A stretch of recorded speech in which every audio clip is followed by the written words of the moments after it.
손바닥만한 크기의 물체가 히말라야 산맥보다 무겁습니다. 농담이 아닙니다. 중성자 별에서 커피 스푼 하나를 떠내면 그 무게가 100억 톤입니다. 에베레스트산 전체를 숟가락에 담은 것보다 무겁습니다. 도대체 무엇이 물질을 이렇게 압축할 수 있을까요? 우리는 물질이 가벼워 보이는 세상에 살고 있습니다. 철도, 콘크리트도, 심지어 납도 중성자별 앞에서는 솜털입니다. 하지만 우주 어딘가에는 밀도의 개념 자체를 다시 쓰게 만드는 천체가 존재합니다. 중성자별은 별의 시체입니다. 거대한 별이 폭발하고 남은 잔해. 그런데 이 잔해가 우주에서 가장 극단적인 물질 상태를 보여줍니다. 왜 이런 일이 벌어질까요? 그리고 이 숫자, 100억 톤은 정말 사실일까요? 태양보다 8배 이상 무거운 별이 늙어갑니다. 핵융합 연료가 바닥나는 순간 중력이 승리합니다. 대부분 사람들은 별이 천천히 식어간다고 생각합니다. 하지만 거대한 별의 죽음은 폭발입니다. 초신성이라 부르는 이 폭발은 은하 전체를 밝힐 만큼 강렬합니다. 1544년 중국 천문학자들이 낮에도 보이는 별을 기록했습니다. 개성운 중심에 남은 것이 바로 중성자별입니다. 폭발 과정에서 별의 핵은 1초도 안 되는 시간에 붕괴합니다. 지구 크기였던 핵이 서울시만하게 압축됩니다. 이때 밀도가 급격히 증가하면서 전자와 양성자가 합쳐져 중성자가 됩니다. 이 과정에서 중력은 원자 구조 자체를 파괴합니다. 원자핵 사이의 빈 공간, 전자 궤도, 모든 것이 사라집니다. 남는 건 순수한 중성자 덩어리뿐입니다. 그런데 여기서 이상한 점이 있습니다. 왜 중성자별은 더 이상 붕괴하지 않을까요? 중성자별이 블랙홀이 되지 않는 이유는 양자역학 때문입니다. 파울리 베타 원리라는 법칙이 있습니다. 같은 양자 상태에 두 개의 입자가 존재할 수 없다는 원리입니다. 중성자들이 극한까지 압축되면 더 이상 같은 공간을 차지할 수 없습니다. 중성자들이 서로를 밀어냅니다. 이 힘을 중성자 축태압이라고 부릅니다. 중력과 축태압이 균형을 이루는 지점에서 중성자별이 안정됩니다. 하지만 이 균형은 칼날 위에 선 것과 같습니다. 지름 20km의 구체 안에 태양 1.4배의 질량이 들어갑니다. 부산에서 서울까지 거리 안에 태양이 들어가는 겁니다. 이 밀도를 계산하면 1세 제곱센티미터당 10억 톤입니다. 커피 스푼은 약 5ml, 즉 5세 제곱센티미터입니다. 5세 제곱센티미터에 10억 톤씩 담으면 50억 톤? 그런데 아까 100억 톤이라고 했습니다. 뭔가 빠뜨린 게 있습니다. 중성자별은 균일하지 않습니다. 겉과 속의 밀도가 다릅니다. 표면에서 1km 깊이까지는 상대적으로 밀도가 낮습니다. 여기서 상대적이라는 말은 여전히 지구 물질보다 수십억 배 무겁다는 뜻입니다. 표면은 철 원자핵들이 격자 구조를 이룬 단단한 껍질입니다. 하지만 더 깊이 들어갈수록 밀도가 급격히 증가합니다. 핵 근처에서는 원자핵 자체의 밀도와 같아집니다. 원자핵 밀도는 1세 제곱센티미터당 약 20억 톤입니다. 그렇다면 평균적으로 중성자별 물질 한 스푼은 100억 톤입니다. 일부 계산에서는 핵 근처 물질을 기준으로 하면 더 무거워집니다. 100억 톤이면 어느 정도일까요? 현재 인류가 1년 동안 채굴하는 모든 광물의 무게가 약 200억 톤입니다. 중성자별 물질 2스푼이면 인류의 1년치 채굴량입니다. 이 물질을 지구로 가져온다면 어떻게 될까요? 중성자별 물질을 지구로 가져오는 건 공상과학입니다. 하지만 상상해 봅시다. 한 스푼의 중성자별 물질이 서울 상공에 나타납니다. 즉시 폭발합니다. 중성자 축태압은 엄청난 중력 아래서만 유지됩니다. 지구의 중력은 중성자별의 1000억분의 1입니다. 축태압이 사라지는 순간 중성자들이 순식간에 팽창합니다. 핵폭탄? 비교가 안 됩니다. 100억 톤의 물질이 원자 상태로 돌아가며 방출하는 에너지는 히로시마 원폭의 수백만 배입니다. 한반도가 사라집니다. 폭발하지 않는다고 가정해 봅시다. 그냥 떨어뜨립니다. 100억 톤짜리 스푼이 땅에 닿는 순간 지각을 뚫고 멘틀로 침투합니다. 암석은 버터처럼 녹습니다.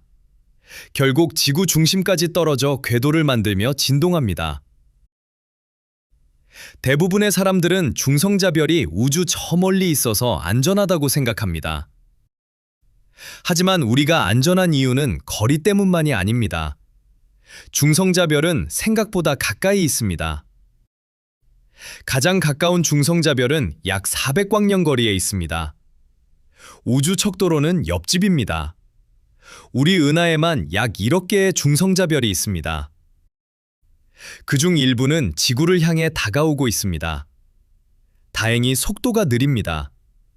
초속 수백 킬로미터로 움직이지만 광년 단위 거리에서는 수백만 년이 걸립니다. 하지만 중성자별의 위험은 충돌만이 아닙니다. 중성자별 중 일부는 펄서입니다. 초당 수백 번 회전하며 강력한 전파를 방출합니다. 자기장 강도는 지구의 1조 배입니다. 만약 펄서가 달거리까지 접근한다면 지구의 모든 신용카드가 지워집니다. 자기장이 지구 대기의 분자 구조를 바꿉니다. 1000km 거리라면? 인체의 원자들이 재배열됩니다. 즉사입니다. 하지만 정말 무서운 건 따로 있습니다. 중성자별끼리 충돌할 때입니다. 2017년 8월 17일 중력파 관측소가 신호를 포착합니다. 두 개의 중성자별이 충돌했습니다. 1억 3천만 광년 떨어진 은하에서. 이 충돌은 인류 역사에서 가장 중요한 천문학적 사건 중 하나가 됩니다. 왜일까요? 금 때문입니다. 중성자별 충돌 과정에서 엄청난 양의 중성자가 방출됩니다. 이 중성자들이 다른 원자핵과 결합하며 무거운 원소를 만듭니다. 금, 백금, 우라늄. 지구에 존재하는 금의 대부분이 이런 충돌에서 왔습니다. 당신 손가락의 금반지는 수십억 년 전 중성자별 충돌의 산물입니다. 손목의 스마트폰 안 금배선도 마찬가지입니다. 중성자별은 단순히 무거운 천체가 아닙니다. 우주의 연금술사입니다. 2017년 충돌에서 생성된 금의 양은 지구 질량의 수십 배였습니다. 단 몇 초 만에 이 금은 폭발 잔해와 함께 우주로 흩어져 언젠가 새로운 행성계를 만듭니다. 그렇다면 중성자별 내부는 정확히 무엇으로 이루어져 있을까요? 중성자별 중심부는 우주 최대의 미스터리입니다. 표면 아래 1km까지는 비교적 이해됩니다. 철격자, 자유전자, 중성자 바다. 하지만 더 깊이 들어가면 물리학 법칙이 흔들립니다. 압력이 너무 강해서 중성자 자체가 붕괴하기 시작합니다. 일부 이론은 쿼크 물질을 예측합니다. 중성자가 분해되어 쿼크들이 자유롭게 떠다니는 상태. 이런 물질을 쿼크 수프라고 부릅니다. 하지만 아직 확인되지 않았습니다. 또 다른 이론은 더 이상합니다. 하이퍼론이라는 입자, 파이온 응축, 심지어 초유체 상태까지. 중성자별 내부는 지상의 어떤 실험실에서도 재현할 수 없는 환경입니다. 여기에 답이 있습니다. 100억 톤이라는 숫자의 진짜 의미는 밀도가 아닙니다. 물질의 한계를 보여주는 증거입니다. 우주는 원자 아래 단계까지 물질을 압축할 수 있습니다. 그리고 그 한계선에서 새로운 물리학이 시작됩니다. 중성자별은 자연의 극한 실험실입니다. 중성자별을 처음 예측한 건 1934년입니다.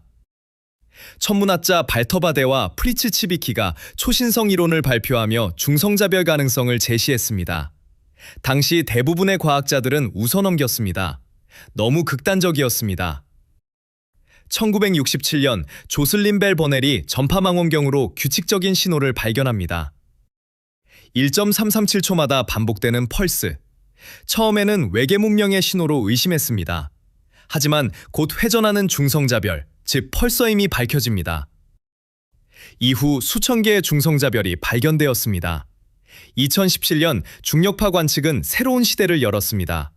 이제 우리는 중성자별을 보는 것을 넘어 듣습니다. 중력파는 시공간의 울림입니다. 현재 NICER이라는 우주관측소가 국제우주정거장에서 중성자별을 정밀 관측합니다. 목표는 중성자별의 정확한 반지름과 질량을 측정하는 것.